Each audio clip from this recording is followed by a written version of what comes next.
முஸ்லிம் மக்கள் கழக மாநில, மாவட்ட நிர்வாகிகள் நியமன ஆலோசனைக் கூட்டம். புதிய நிர்வாகிகள் தேர்வு. 3 முக்கிய தீர்மானங்கள் நிறைவேற்றம்.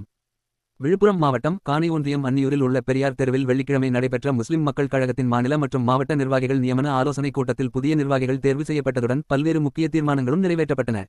கூட்டத்திற்கு முஸ்லிம் மக்கள் கழகத்தின் விவசாய அணி மாநில செயலாளர் ஆரியசாமி தலைமை தாங்கினார்.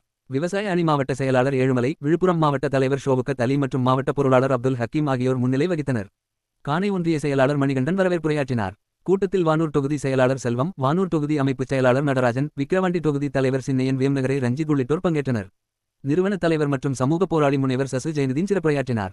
நிறைவில் விழுப்புரம் நகர செயலாளர் முகமது சுஹேல் நன்றி கூறினார். கூட்டத்தில் மாநில பொதுச் செயலாளராக அன்னியூரைச் சேர்ந்த ஆரியசாமி, மாநில விவசாய அணி மாநில செயலாளராக ஏழுமலை, விழுப்புரம் மாவட்ட செயலாளராக வேம்நகரை கிராமத்தைச் சேர்ந்த செல்வம், விழுப்புரம் மாவட்ட அமைப்பாளராக மத்தூரைச் சேர்ந்த நடராஜன் ஆகியோர் தேர்வு செய்யப்பட்டனர். மேலும் கூட்டத்தில் 3 முக்கிய தீர்மானங்கள் நிறைவேற்றப்பட்டன. வரவிருக்கும் சட்டமன்ற இடைத்தேர்தல் மற்றும் உள்ளாட்சித் தேர்தலில் தமிழக வெற்றி கழகத்தின் தலைவரும் தமிழ்நாடு முதலமைச்சருமான ஜோசப் விஜயை நேரில் சந்தித்து முஸ்லிம் மக்கள் கழகத்தின் ஆதரவை தெரிவிக்க முடிவு செய்யப்பட்டது. அதேபோல் கடந்த 25 ஆண்டுகளாக சிறையில் விசாரணை கைதிகளாக உள்ள முஸ்லிம் கைதிகளை மறைந்த அரசியல் தலைவர்களின் பிறந்தநாளையொட்டி விடுதலை செய்ய தமிழக அரசிடம் வலியுறுத்த தீர்மானம் நிறைவேற்றப்பட்டது.